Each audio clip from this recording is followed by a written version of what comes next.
आगमन का महीना है।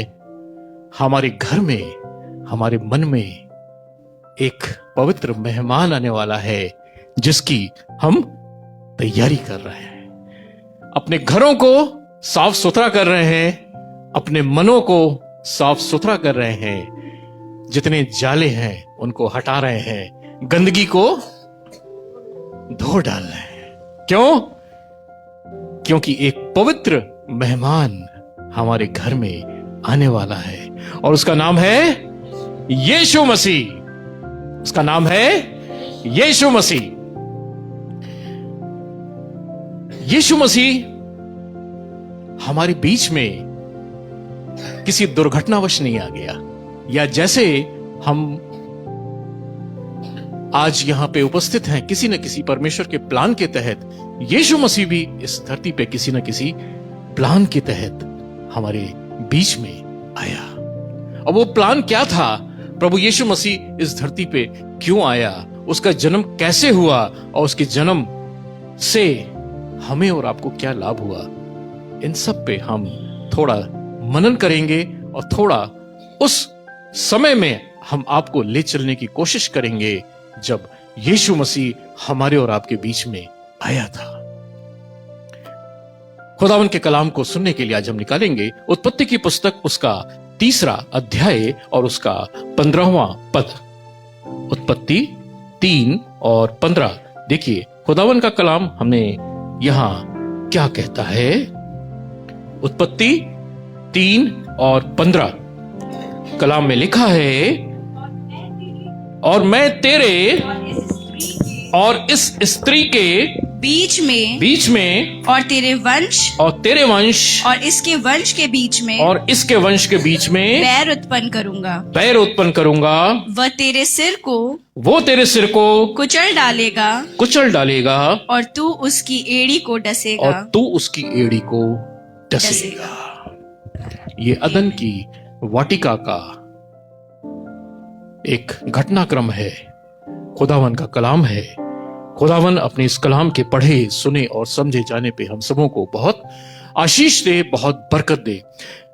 परमेश्वर खुदावन खुदा यहां पे यूं फरमाता है कि मैं तेरे और इस स्त्री के बीच में और तेरे वंश और इस स्त्री के वंश के बीच में बैर उत्पन्न करूंगा, और स्त्री के वंश से जो निकलेगा वो तेरे एड़ी को डसेगा।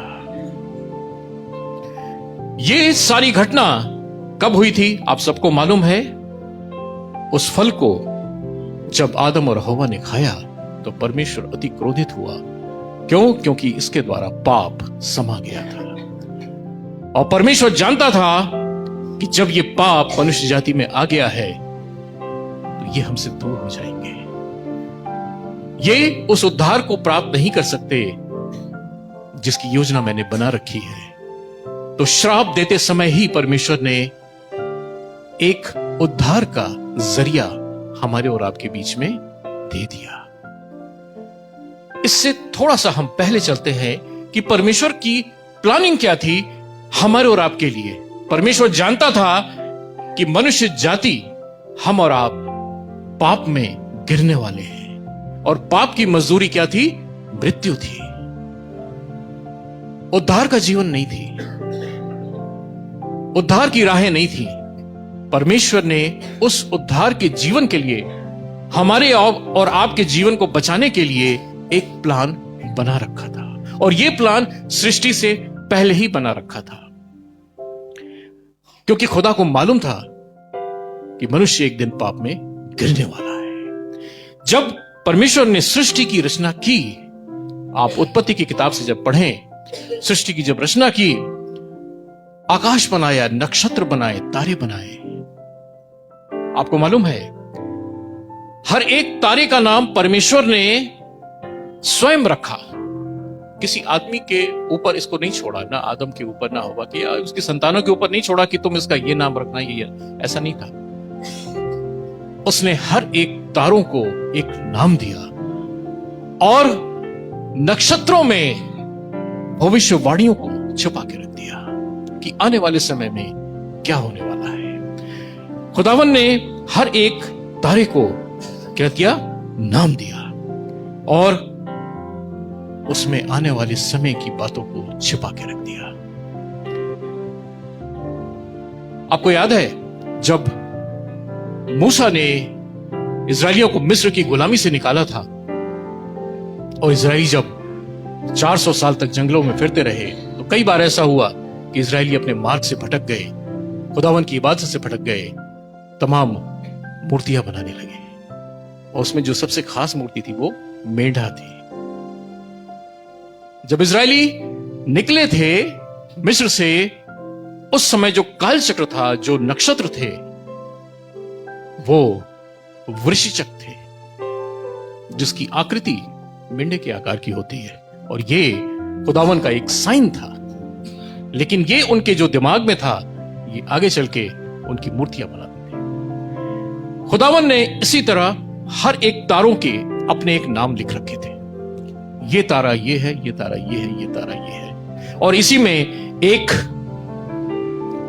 तारों का समूह पाया जाता है जिसको बोलते हैं वर्गो, जिसको हिंदी में बोलते हैं कन्या।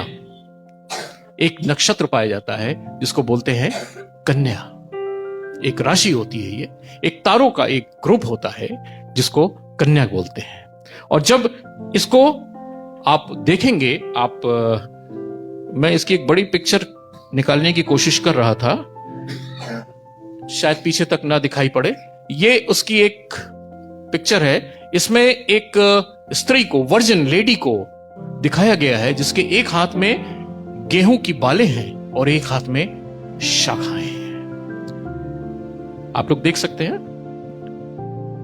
ये वर्गो नक्षत्र को एक इस तरह से दिखाया जाता है कि एक स्त्री है, वर्जिन लेडी है, कुंवारी कन्या है, जिसके एक हाथ में गेहूं की बालें और एक हाथ में शाखाएं हैं। ये जो गेहूं की बालें हैं, इनके बीच में एक स्टार, बहुत चमकीला एक स्टार पाया जाता है, जिसको बोलते हैं स्पीका, SPICA। एक स्टार, एक तारा पाया जाता है स्पीका एक बहुत चमकदार तारा होता है, जिसके बारे में थोड़ा सा मैं पढ़ूं, यहां लिखा हुआ है स्पीका, जिसको बोलते हैं हेड ऑफ ग्रेन, यानी कि जो ग्रेन, जो उपज होती है, जो उसका एकदम टॉप वाला भाग होता है, उसको बोलते हैं स्पीका।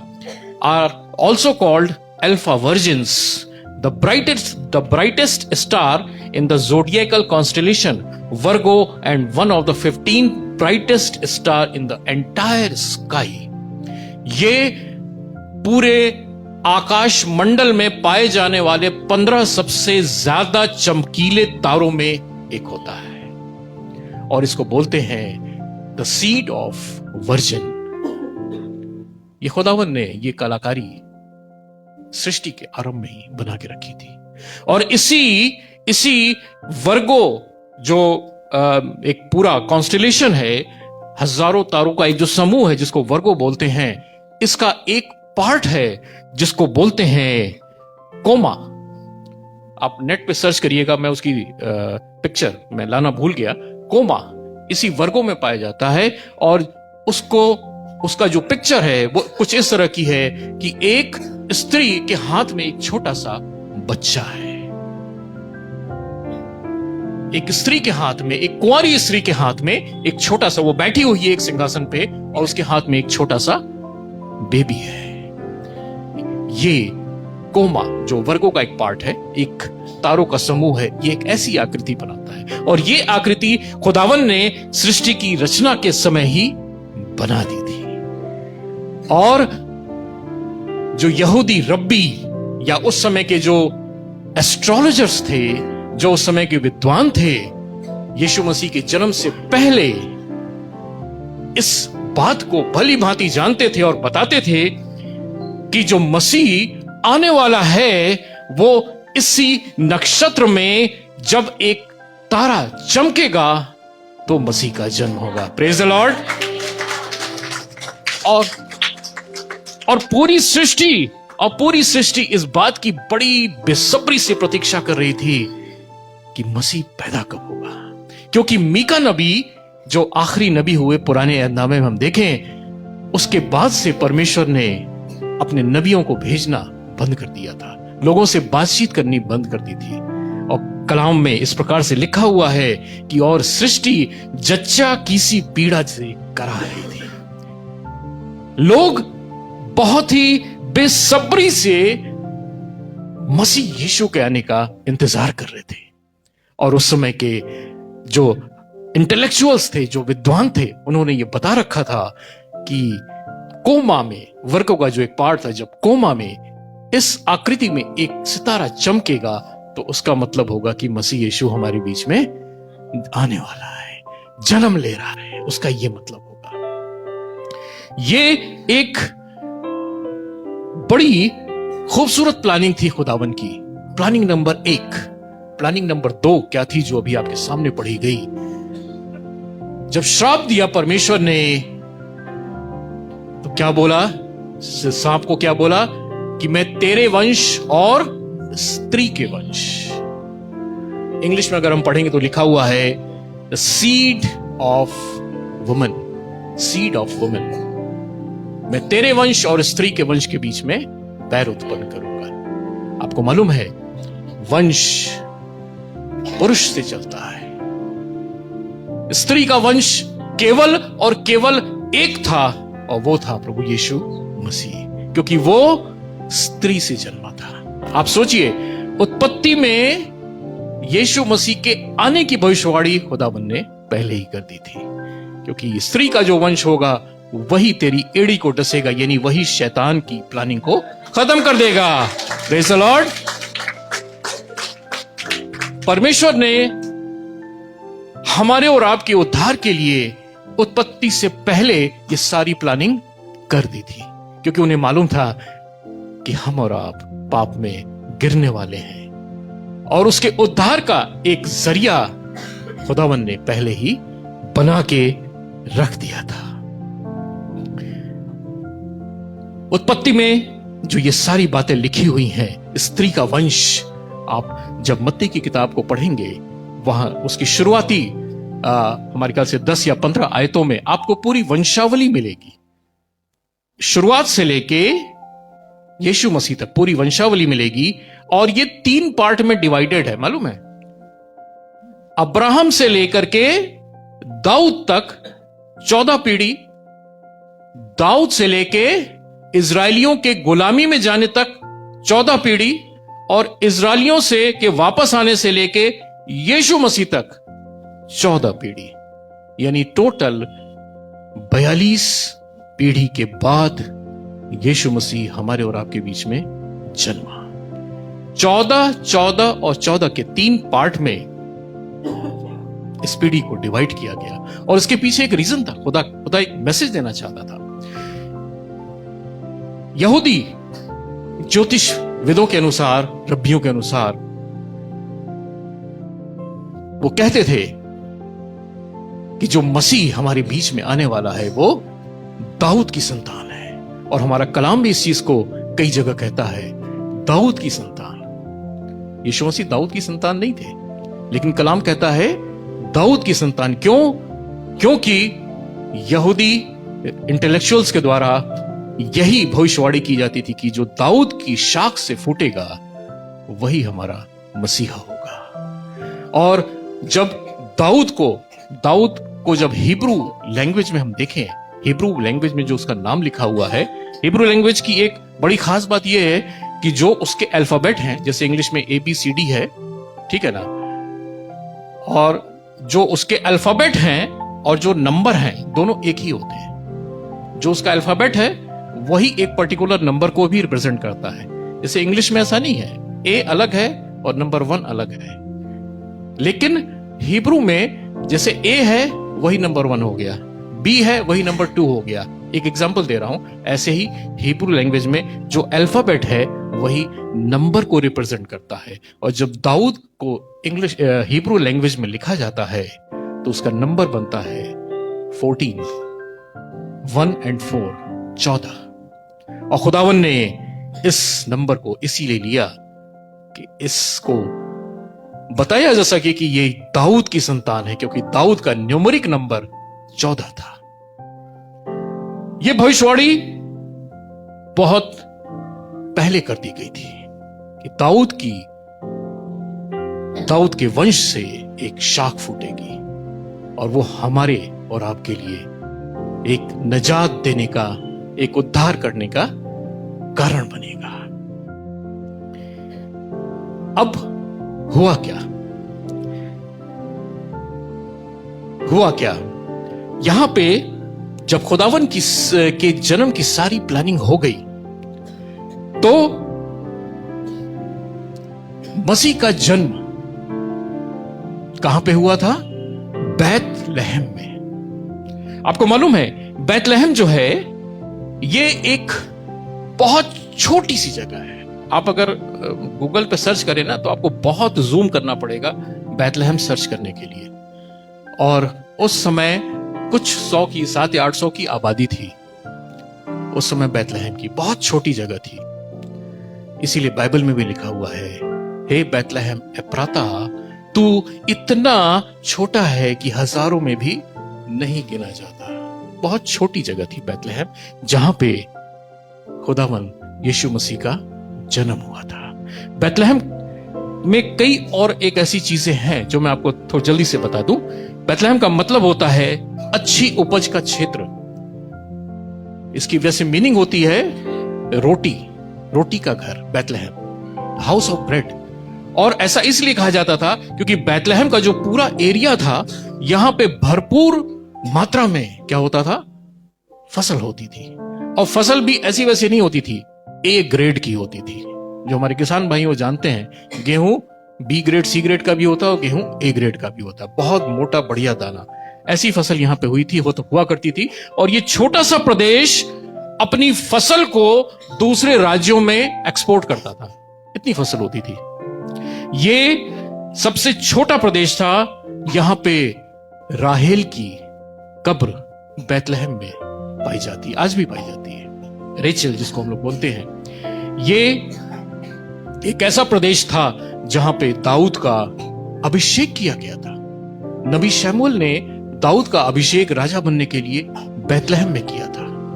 और नाओमी और रूत की कहानी आपको याद होगी। नाओमी और रूत बैतलहम में रहते थे, लेकिन जब वहां से चले गए तो परेशान हो गए, तमाम दुख और मुसीबत में पड़ गए।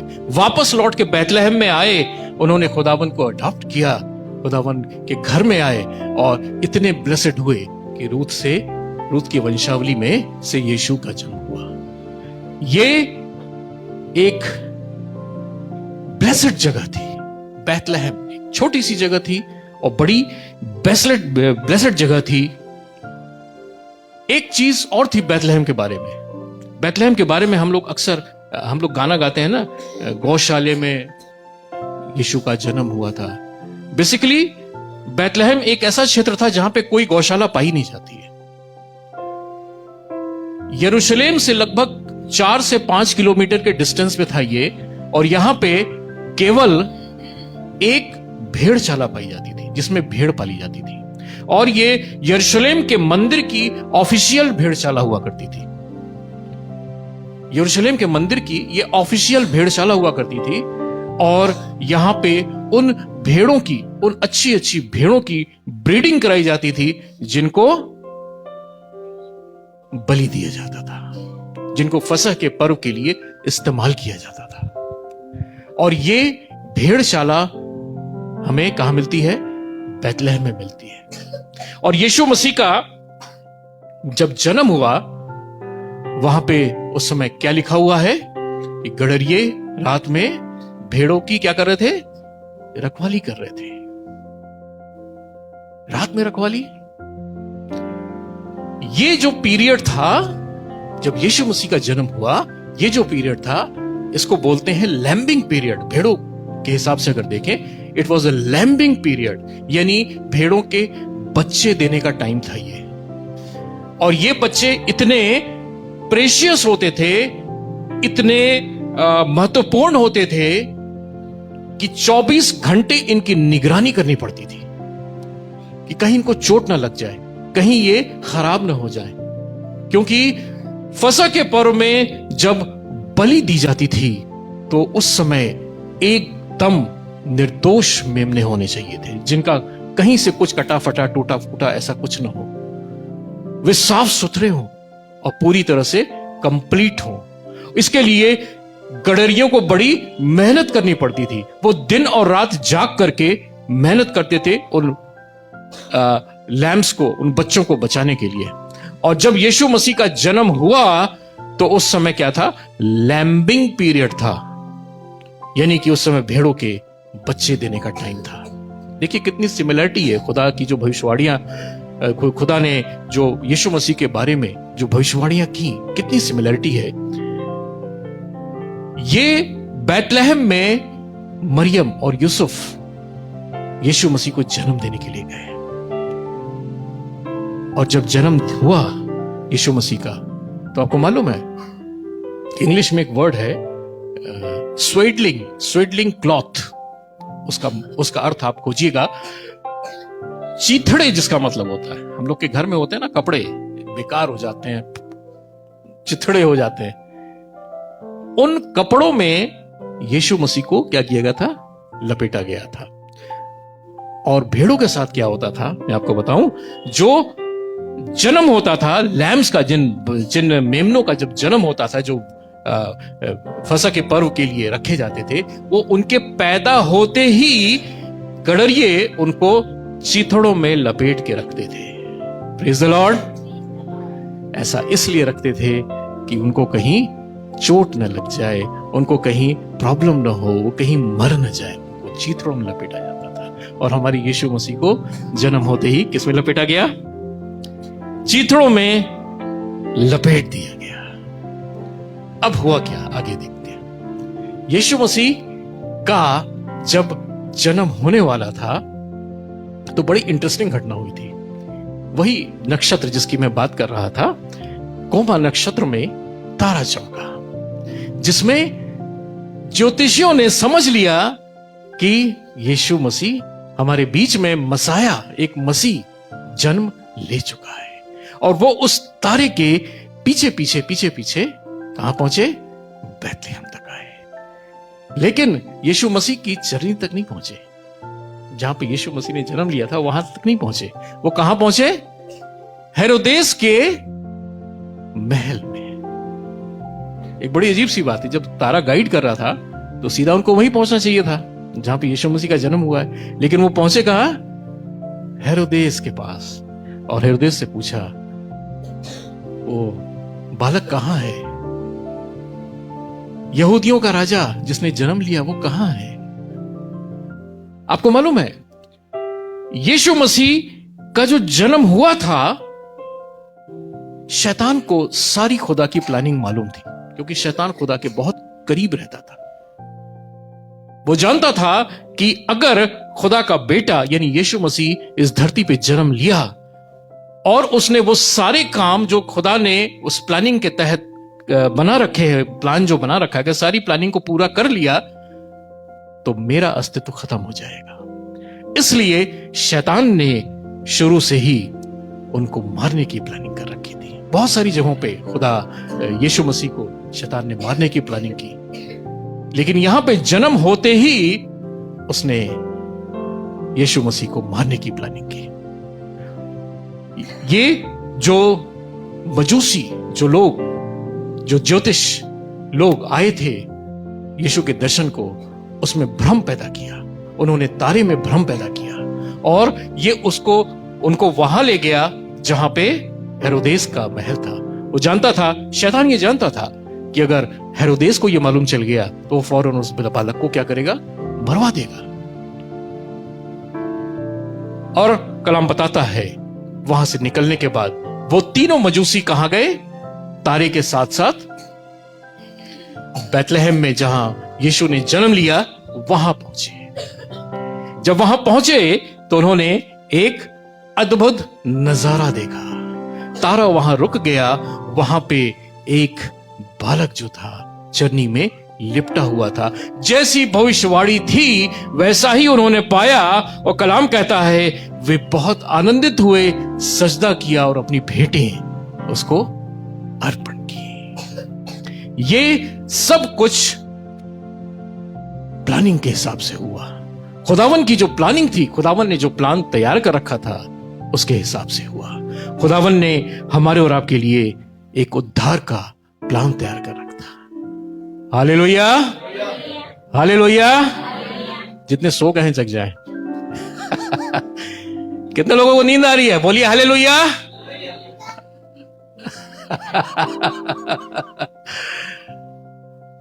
आपका परमेश्वर, आपका प्रभु आपके बीच में जन्म ले रहा है। जागते रहिए, नहीं तो दर्शन नहीं कर पाएंगे। आमीन।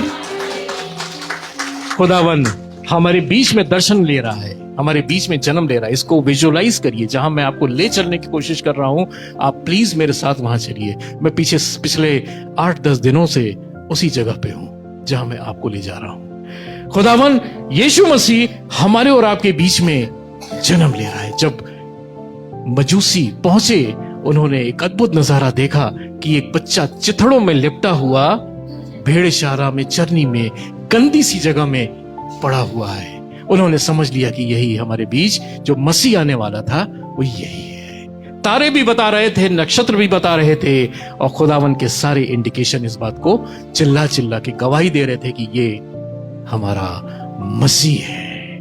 और एक बड़ी खूबसूरत बात वहां पे उन्होंने की। अपने साथ वो क्या लाए थे? गिफ्ट लाए थे। इस बात को बड़ी बड़ी बड़ी तल्लीनता से सुनिएगा जो मैं आपको बताने जा रहा हूं। ये बड़ा ही खूबसूरत रेवल्यूशन है जो खुदावन ने मुझे बताया, मैं आपसे शेयर कर रहा हूं। जब ये मजूसी वहां पे पहुंचे, उस भेड़शाला में पहुंचे, तो उन्होंने बालक को देखा और बहुत खुश हुए। मैं चाहूंगा बेटा जरा वो पद पढ़ना, मत्ती 2 अध्याय और उसके 12वें पद से, शायद थोड़ा पहले लिखा हुआ है।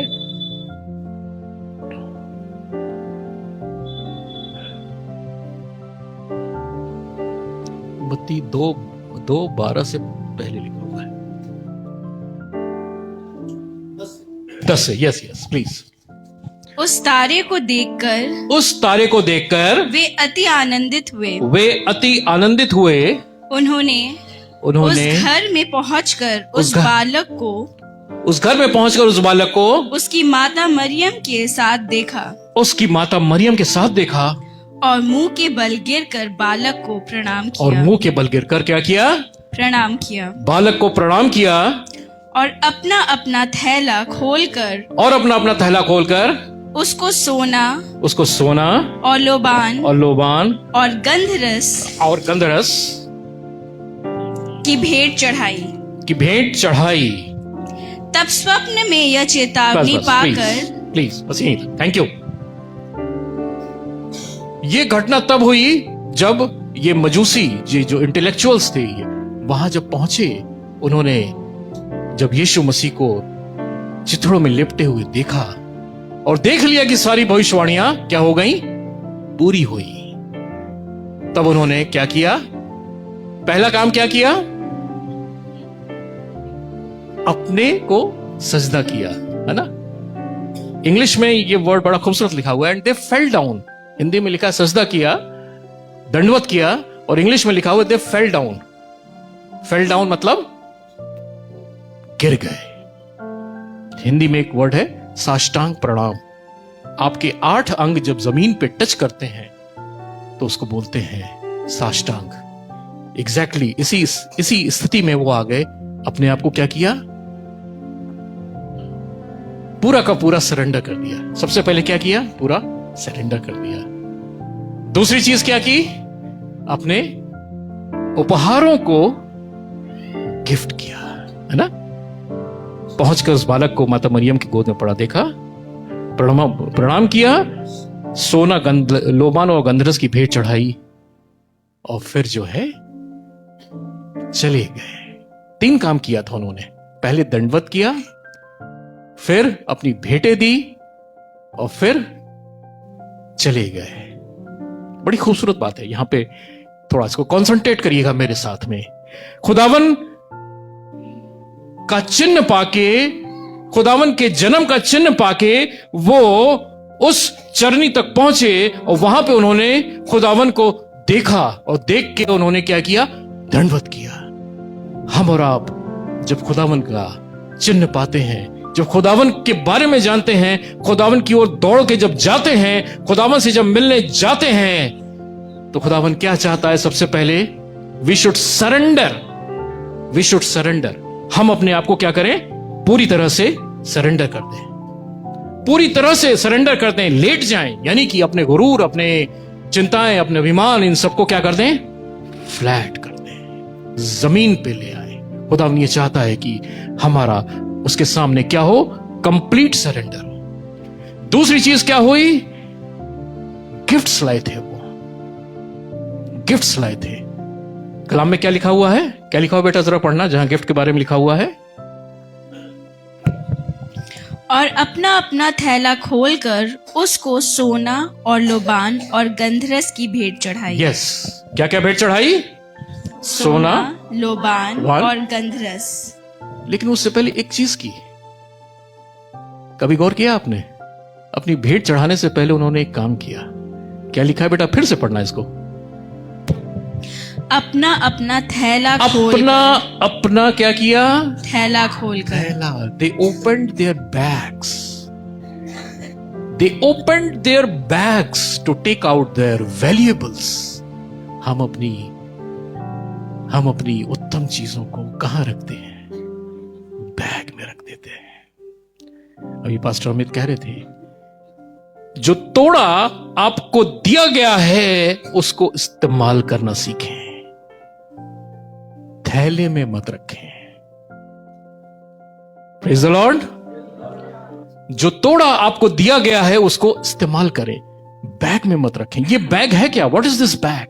What is this bag? इसके बारे में कलाम कहता है कि ऐसा ना हो कि जीवन की चिंताओं से, जीवन की दुश्वारियों से तुम्हारा उत्साह ठंडा पड़ जाए। ये वो बैग है जो हमारे तोड़े को कवर कर लेता है। ये वो बैग है, ये वो थैला है जिसमें हमारे तोड़े बंद हो जाते हैं। हम भूल जाते हैं कि खुदावन हमें गाने का तोड़ा दिया है। हम भूल जाते हैं खुदावन ने हमें सोने सेविकाई का तोड़ा दिया है। हम भूल जाते हैं खुदावन ने हमें अलग अलग तरह से इस्तेमाल होने का वरदान दिया है।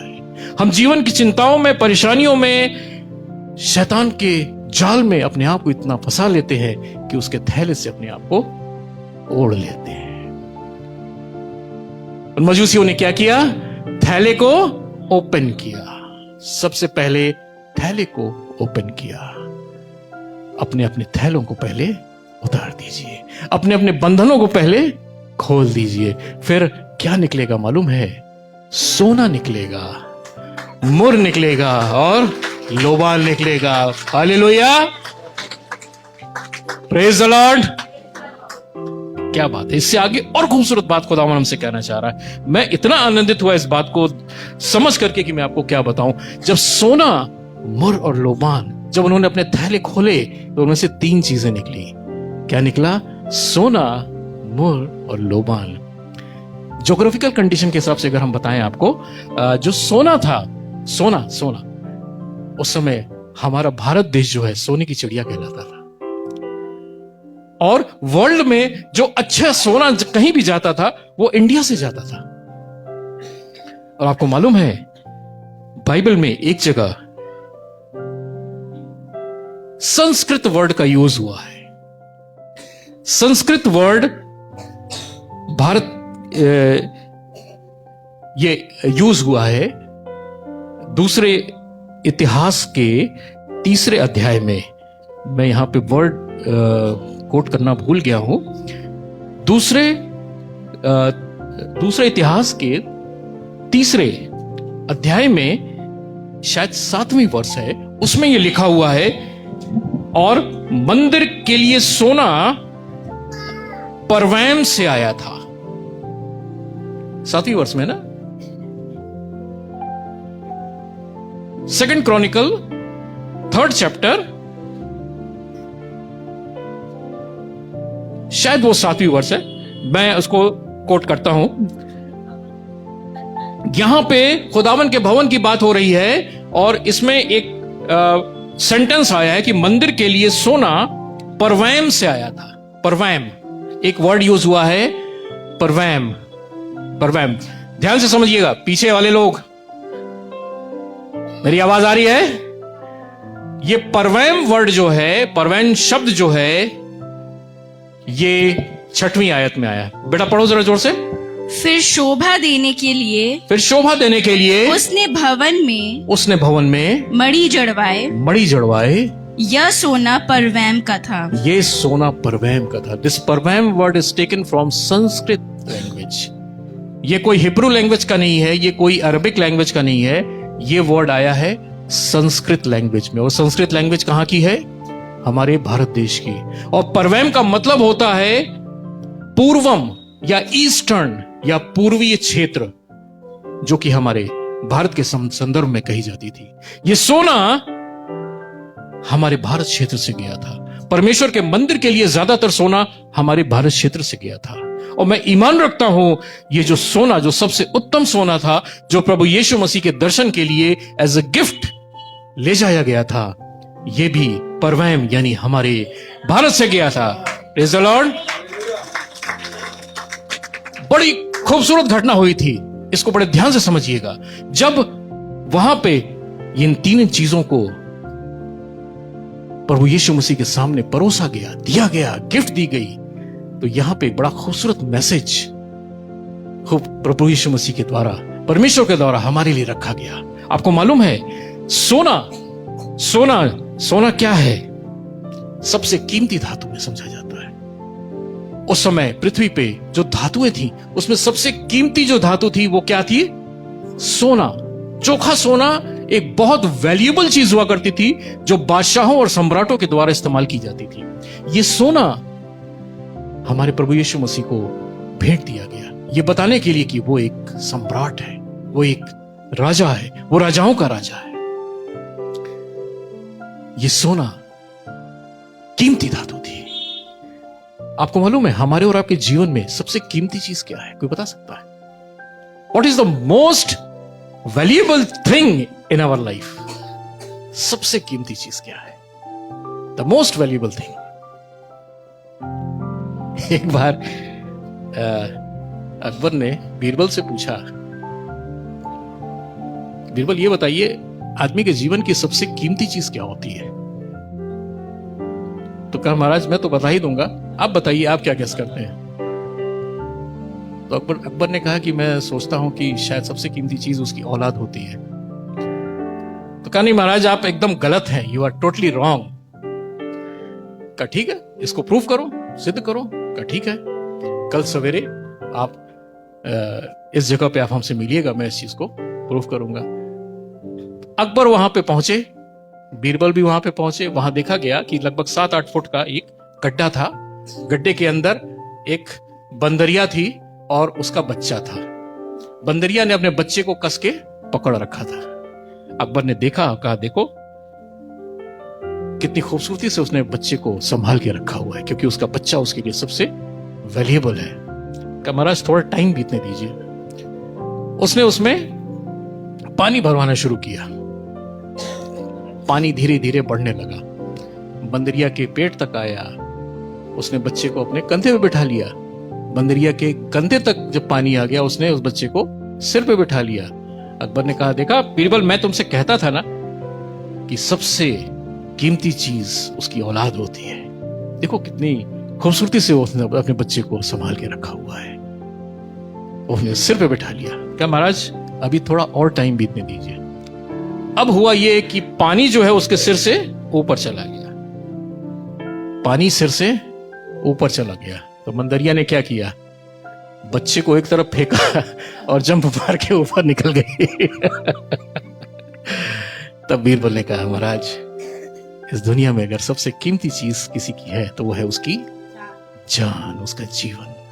This is the most valuable thing on this world, जो कि वो समझता है।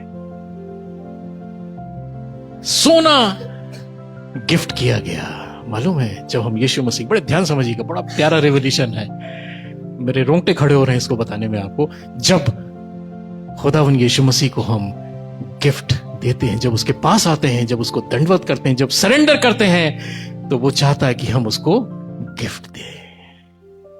क्या गिफ्ट दें? पहली चीज सोना, पहली चीज सोना दें उसको। क्या दें? He wants our life. वो ये नहीं चाहता कि हमारा जीवन जो है शैतान के हाथ में बर्बाद हो। वो चाहता है कि हमारा जीवन उसके हाथ में जाए, जहां वो महफूज रह सके और उद्धार को हम प्राप्त कर सके। पहला गिफ्ट क्या चाहता है? सोना। दूसरा गिफ्ट क्या चाहता है? मुर्र। ये क्या होता है आपको मालूम है? मुर्र ये एक सुगंधित द्रव्य होता है, सुगंधित लिक्विड होता है, जिसकी एक ड्रॉप अगर डाले तो पूरा कमरा क्या होता है? महक जाता है। दूसरा गिफ्ट खुदावन हमसे और आपसे चाहता है, और मालूम ये मुर्र है क्या? हमारी और आपकी प्रार्थनाएं। खुदावन ये चाहता है कि हमारी और आपकी प्रार्थनाएं कितनी सुगंधित हों कि पूरा कमरा महक जाए। हमसे और आपसे खुदावन ये गिफ्ट चाहता है कि ये प्रार्थनाएं इतनी सुगंधित हों, इतनी खुशबूदार हों कि खुदावन की वेदी, उसका सिंहासन महकता रहे। और तीसरी चीज क्या चाहता है? लोबान। सोना, मुर्र और लोबान। आपको मालूम है यह भी एक सुगंधित चीज होती है, लेकिन मुर्र में और लोबान में फर्क ये होता है कि मुर्र आप जैसे ही उसका ढक्कन खोलेंगे या एक ड्रॉप निकालेंगे वो खुशबू देता है, और ये धुएं की शक्ल में खुशबू देता है, लेकिन उसकी कंडीशन ये है कि उसको जलाना पड़ता है। खुदावन हमसे और आपसे क्या चाहता है? लोबान। और ये लोबान क्या है मालूम है? ये हमारा और आपका पश्चाताप है, रिपेंटेंस। आप उसको खुदावन की वेदी पे जला के तो देखिए, आप उसको खुदावन की वेदी पे ला के तो देखिए, जो उसकी खुशबू निकलेगी, जो उसका धुआं निकलेगा, वो खुदावन की वेदी पे ग्रहण योग्य होगा। जब उड़ाऊ पुत्र ने अपनी सारे कुकर्मों में, सारी बातों में अपनी चीजों को उड़ा दिया और पश्चाताप से जब भर करके अपने पिता के पास आया, तो उसके पिता ने उसको माफ करके क्या किया? गले से लगा लिया। बहुत रोया, बहुत रोया। आप करके तो देखिए, उस लोबान को चढ़ा के तो देखिए खुदावन की वेदी पे, उस पश्चाताप को करके तो देखिए।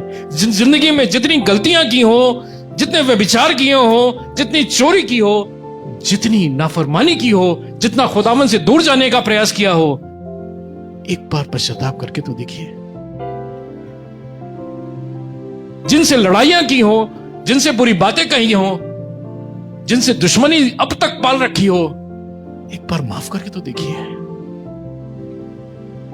ये सुगंध जो निकलेगी, हम प्रार्थना करते हैं कि हमारी प्रार्थनाएं आपकी वेदी पे सुगंधित बलिदान ठहरे। व्हाट इज दिस सुगंधित बलिदान?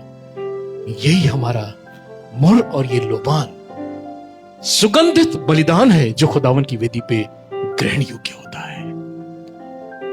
ये तीन चीजें खुदावन को ग्रहण योग्य है, सोना, मुर्र और लोबान। ये मजूसी इन चीजों को लेकर आए और खुदावन ने एक बहुत बड़ा, परमेश्वर ने एक बहुत बड़ा मैसेज हमारे और आपके लिए दिया कि अगर मेरे पास आना है तो इन तीन चीजों को लेकर के आना पड़ेगा। और इसके बाद क्या हुआ? कलाम कहता है, बेटा इसके बाद जरा पढ़ना क्या हुआ। ये जब तीन चीजें भेंट हो गई, तब उसके बाद क्या हुआ? उसके बाद एक लाइन लिखी हुई है कि जब ये गिफ्ट्स को दे दिया गया, उसके बाद क्या हुआ? उसके बाद बड़ी खूबसूरत बात हुई। तब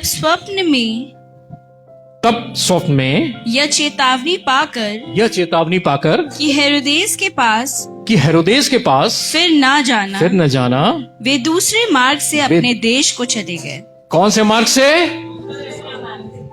से? जोर से बोलिए, कौन से मार्ग से? दूसरे मार्ग से। जब खुदावन के पास आते हैं ना, तो उसके बाद रास्ते बदल जाते हैं। Praise the Lord, praise the Lord. कितनी भी बदमाशी कर लें, कितने भी व्यभिचार कर लें, कितनी भी चोरी कर लें, बदमाशी कर लें, नाफरमानी कर लें, धोखा दे दें, लेकिन जब इस मंदिर में आ गए ना, उसके बाद क्या होता है? रास्ते बदल जाते हैं। खुदावंद फिर उस रास्ते पे नहीं ले जाएगा, क्योंकि जानता था कि अगर वो मजूसी जो थे वापस हेरोदेस के पास चले गए तो उसकी प्लानिंग फेल हो जाएगी, उसकी प्लानिंग फेल हो जाएगी, शैतान की प्लानिंग जीत जाएगी। इसलिए जब खुदा के पास आप आते हैं, खुदा के मंदिर में आते हैं, खुदा की हैकल में आते हैं, अपने आप को सरेंडर करते हैं, अपने पश्चाताप करते हैं, अपने आंसुओं को उसकी वेदी पे जब चढ़ा देते हैं, तो खुदावन क्या करता है? आपके मार्गों को बदल देता है। इस चीज को महसूस करिए, अपने जीवनों में महसूस करिए। यहाँ बहुत से लोग हैं यहाँ पे जो खुदावन की हैकल में आते हैं और अपने सब कुछ दे देते हैं। आज उनके मार्ग बदल गए, उनके जीवन में आनंद है, उनके जीवन में एक खुशी है, उनके जीवन में एक संतुष्टि है और शांति है। तमाम चिंताओं से मुक्ति है, तमाम रोगों से मुक्ति है, तमाम प्रॉब्लम्स से निजात है। क्यों? मार्ग बदल गए। Praise the Lord, praise the Lord. ये एक बड़ी खूबसूरत बात थी जो खुदावन के पास आने से हमको मिलती है, खुदावन के करीब आने से हमें मिलती है। अब खुदावन यीशु मसीह के जन्म का प्लान नंबर 5 में आपको बताता हूं खुदावन का क्या था। मरियम से खुदावन यीशु मसीह का जन्म हुआ।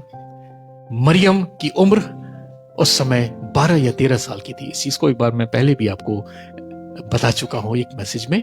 12 या 13 साल की थी। शी वॉज वर्जिन, वो कुंवारी थी। और खुदावन की प्लानिंग के अनुसार मसीह उसके गर्भ में आया।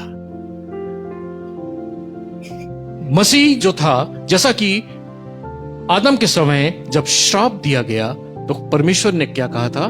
स्त्री का वंश तुझे डसेगा, यानी शैतान को वो हराएगा। स्त्री का वंश आता कहां से? उसके लिए प्लानिंग क्या थी? मरियम को चुना परमेश्वर ने।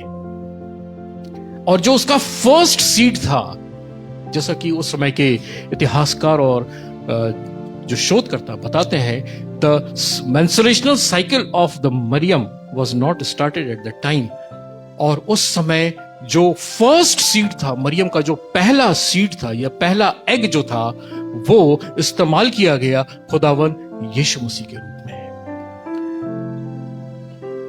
उस समय पहला जो सीड था वो खुदावन यीशु मसीह के रूप में इस्तेमाल किया गया। वो अपनी माता से अम्बलाइकल कॉर्ड के द्वारा नहीं जुड़ा था। क्यों? क्योंकि ह्यूमन ब्लड उसमें नहीं आना था, मिक्स नहीं होना था। आज भी जो ब्लड सैंपल खुदावन यीशु मसीह के लिए गए हैं उसमें बताते हैं कि इसमें सिर्फ स्त्री का जो क्रोमोसोम है वही दिखाई देता है।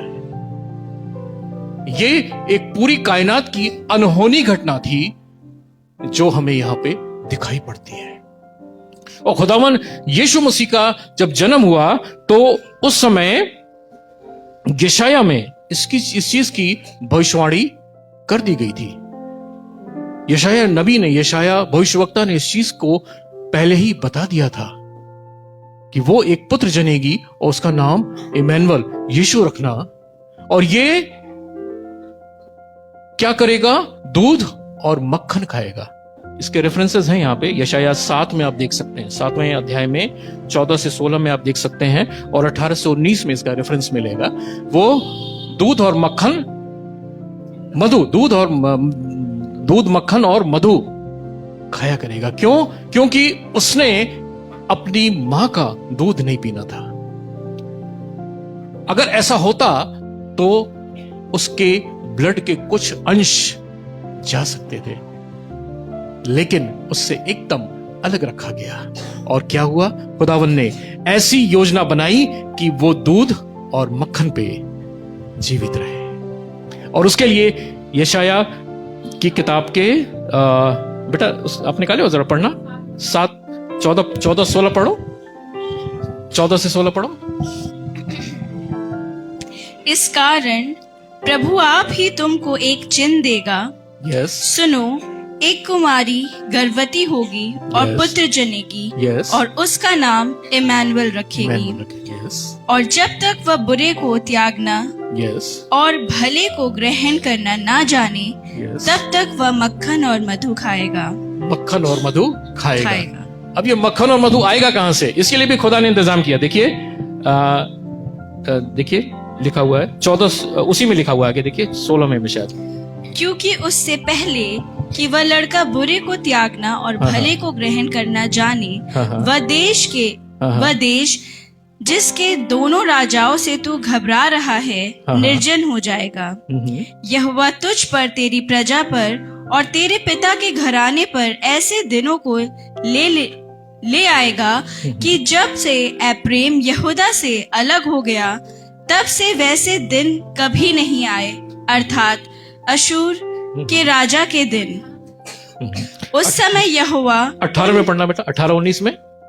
उस समय यहोवा उन मक्खियों को जो मिस्र की नदियों के सिरों पर रहती हैं और उन मधुमक्खियों को जो अशूर देश में रहती हैं, सीटी बजाकर बुलाएगा। उन मक्खियों को, उन मधुमक्खियों को बुलाएगा और वो क्या करेंगी? मधु देंगी।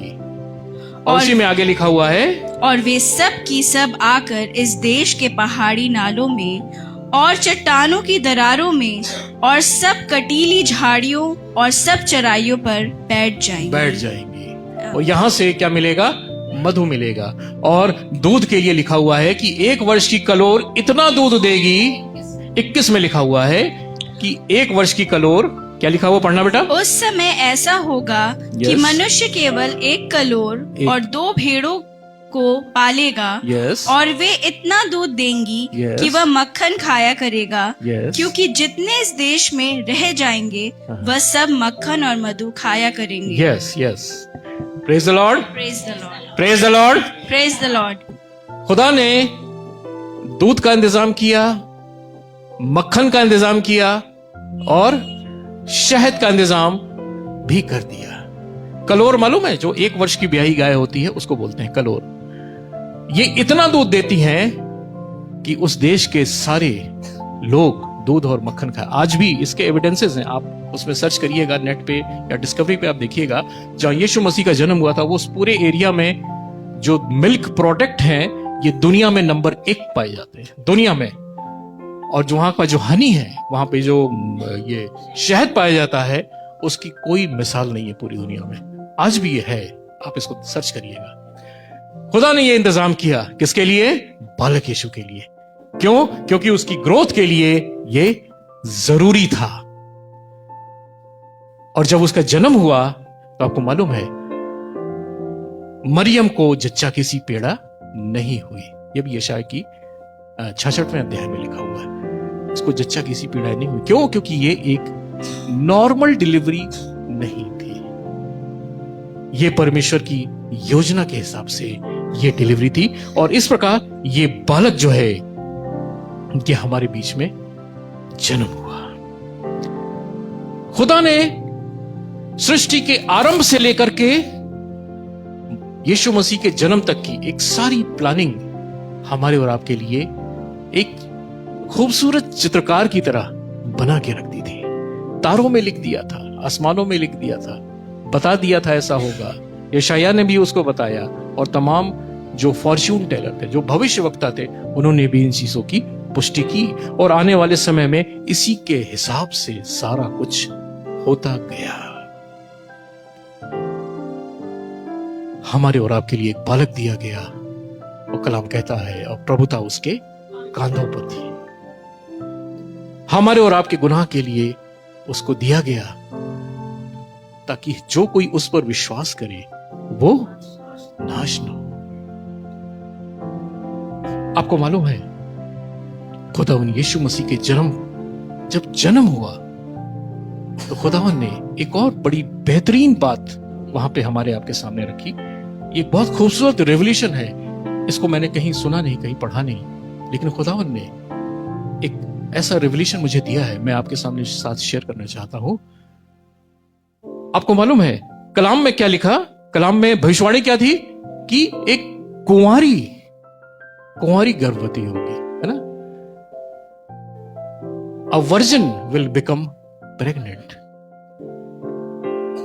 कुंवारी गर्भवती होगी। आपको मालूम है, थोड़ा सा हम बायोलॉजिकली चले, कुंवारी कहते किसको है?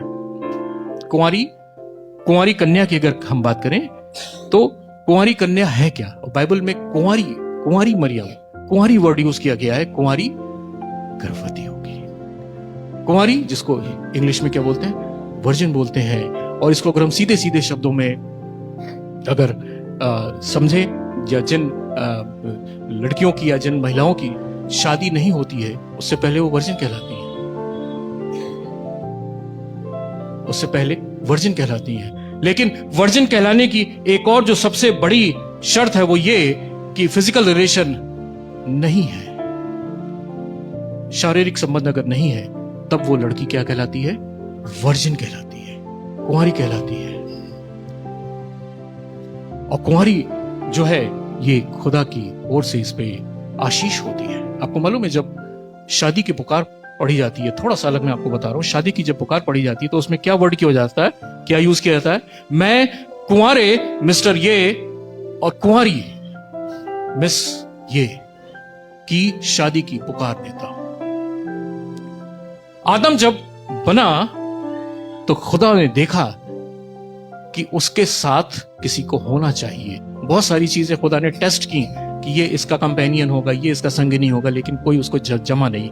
तब खुदावन ने कलाम में लिखा है उसको गहरी नींद में डाला और उसकी पसली निकाली और उससे हवा को बनाया और बना करके आदम को पेश कर दिया उसकी पत्नी के रूप में। आज जब शादियां होती, उस समय आदम भी कुंवारा था, हवा भी कुंवारी थी और खुदावन ने हवा को पेश किया शादी के लिए। जब शादी होती है तो एक ट्रेडिशन है, लड़की का बाप उसको हाथ पकड़ के लेके आता है। आपको मालूम है उसके पीछे उस बाप के रूप में खुदा खड़ा होता है, क्योंकि हवा को खुदा ने प्रेजेंट किया था, उस बाप के रूप में वो वहां प्रेजेंट होता है और वो शादी ब्लेसड होती है, आशीषित होती है। लेकिन जब यहां पे एक वर्ड कुंवारा आता है, कुंवारे या कुंवारी, तो बड़े अफसोस की बात है बहुत से कम लोग इस पैरामीटर पे सही उतरते हैं। बहुत से कम लोग हैं जो इस पैरामीटर पे, इस मानक पे सही उतरते हैं। घोषणा होती है but they are not virgin. और जब ये शादी होती है, मैं बड़ा अफसोस के साथ इस चीज को मैंने देखा है और मैं ऑब्जर्व करता हूं, और जब ऐसी शादियां होती हैं तो कहीं ना कहीं झगड़े, कहीं लड़ाइयां, कहीं तमाम तरह की प्रॉब्लम्स क्रिएट होती है। क्यों? कहीं ना कहीं खुदा की आशीष रुक जाती है, क्योंकि खुदा कुंवारे और कुंवारी की शादी की बात करता है। और यहां पे जो वर्ड कुंवारी मरियम यूज हुआ, she was a virgin, she was a virgin. और जब कोई स्त्री, इसको बड़े ध्यान से समझिएगा, कोई स्त्री प्रेग्नेंट होती है या जब गर्भ धारण करती है तो इसका मतलब यह होता है वो कुंवारी नहीं है। फीमेल बॉडी में एक मेम्ब्रेन पाई जाती है, एक झिल्ली पाई जाती है जिसको हाइमन बोलते हैं। ये हाइमन यदि ब्रेक हो जाती है, टूट जाती है, इसका मतलब वो स्त्री क्या है? कुंवारी नहीं है।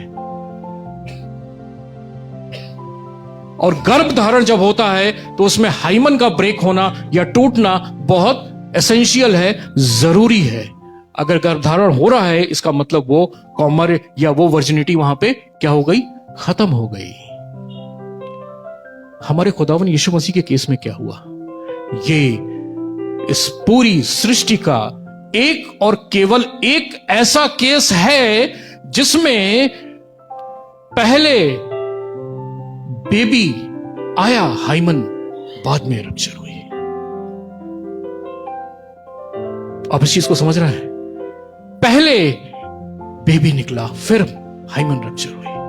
वास्तव में ये एक ऐसी घटना है जिसको परमेश्वर ने हमारे उद्धार की, जो खुदावन यीशु मसीह ने सलीब पर दी, उसकी पूरी की पूरी पिक्चर खींच के रख दी।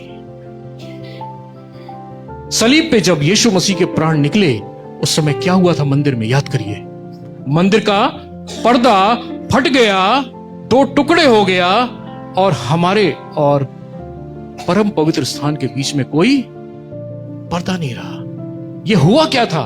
खुदावन ने अपने आप को उस पवित्र स्थान से पर्दे को फाड़ के निकालते हुए हमारे और आपके बीच में प्रवेश कर लिया। आज वो हमारे और आपके बीच में रहता है, हमारे आपके मन के मंदिर में रहता है, उस मंदिर में नहीं रहता है। एग्जैक्टली यही घटना जन्म के समय हुई थी। यीशु मसीह निकला और पर्दा फटा, और वो हमारे और आपके बीच में वास कर रहा है। ये पूरी सृष्टि की केवल एक और एकमात्र घटना थी। परमेश्वर ने अपने निवास स्थान को छोड़ा, पर्दे को फाड़ा और हमारे और आपके बीच में आ गया। किस लिए? कि हम और आप उद्धार पा सके।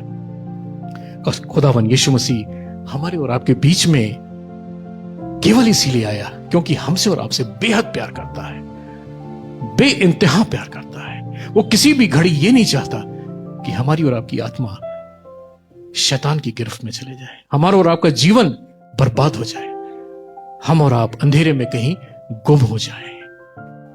इसीलिए उसने सारी उद्धार की योजना बना के रखी, सारी बातें उसने पहले पूरी कर दी, बता दी, हर एक चीज को पूरा किया, और अपने समय के मुताबिक, अपने वायदे के मुताबिक उसने हर एक व्यवस्था और भविष्यवाणी को कंप्लीट किया।